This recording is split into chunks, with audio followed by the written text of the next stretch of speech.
Thank you, Mr. Feith. That was a lucid perspective and one that I did not have until I heard your comments. At first I thought the invasion was sheer idiocy and without any rationale, but I can appreciate the thinking that you described President Bush was going through. I have a two-part question.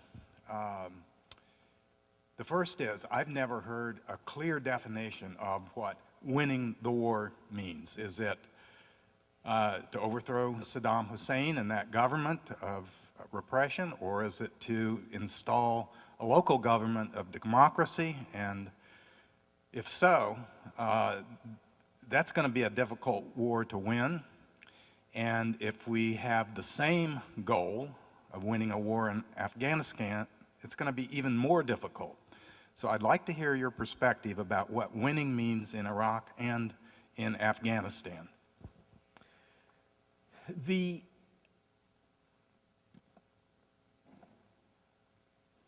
administration set strategic goals in writing. I even reproduce one of the later versions of that, kind of the authoritative version, the actual document in the appendices of the book.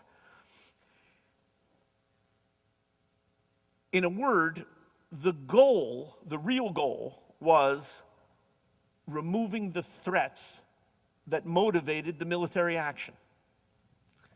Now, one of the points that I make that is critical of the administration is in the fall of 2003, and I think it was absolutely clear that the rationale for the war was that there were these threats, they were serious, people were worried about them, and there was a sense that there was no means short of war to deal with them, and that's why we went to war. There was an understanding that if you remove the regime, you're going to have to put something in its place, and it was obvious that we were going to try to build democratic institutions, and I described the debates that we had about how democracy was referred to, because Secretary Rumsfeld and I were both pushing very hard to be realistic and to understate the goal about building democratic. We talked about building democratic institutions in Iraq, not creating democracy or turning Iraq into a democracy. I mean, we understood that basically it was going to be the Iraqis who were going to determine their own form of government. The most we could do is help them. And we didn't even want to talk about democracy as such, because it kind of implied that we had a specific system in mind that we were going to impose on them, when in fact we got the rhetoric toned down to emphasizing building democratic institutions rather than a whole system. But clearly the main point was removing the threats. And so the basic definition of victory was if at the end of the day we can remove Saddam Hussein, get rid of his sons, and have an Iraq that doesn't do the things that threatened us, doesn't launch aggressions against its neighbors, doesn't pursue weapons of mass destruction, doesn't support terrorist groups, that would be an enormous strategic victory.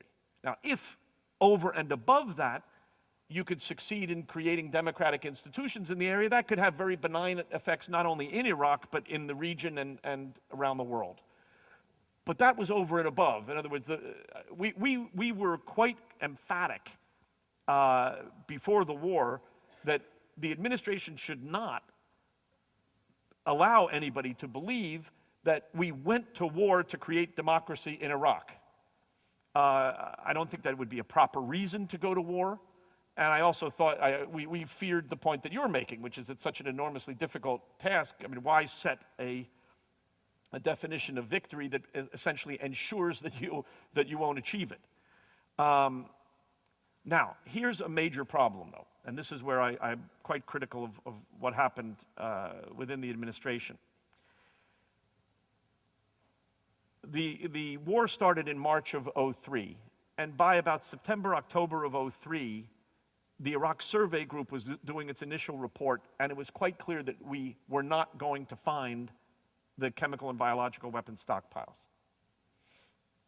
And at that point, the communicators, I mean, whoever it is, and I say this because this was not discussed, as far as I know. I was in most of the National Security Council and principals meetings that dealt with these subjects. And I do not remember that this was ever discussed as such in those channels. So whoever it is that decides on communications basically decided, and it's ultimately the president's responsibility, that the president was going to change his rhetoric.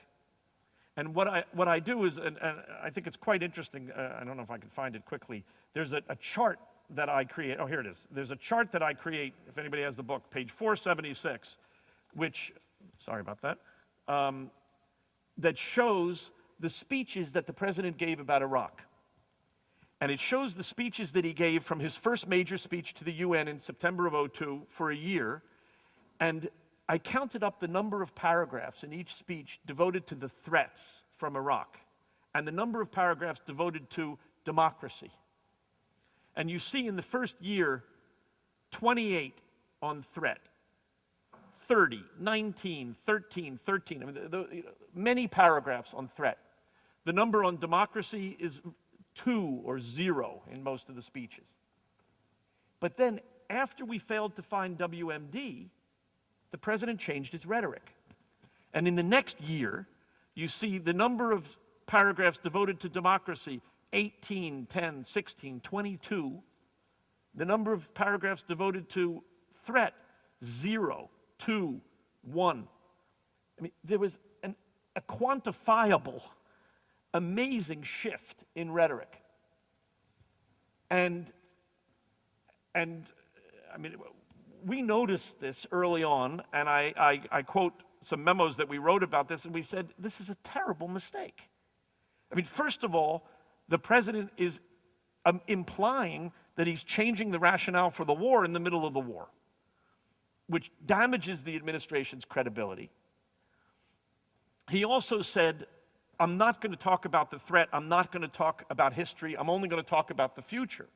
And he wanted the debate to be about the future. Well, of course, the consequence of that was that the war's critics, and the war was controversial all along, so you knew there were going to be critics.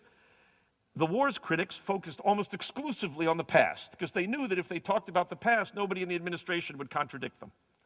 And that's essentially what happened, which is part of the reason that the record is so distorted. The record was basically created in people's minds almost entirely by the critics of the war, who said all kinds of things that were wrong.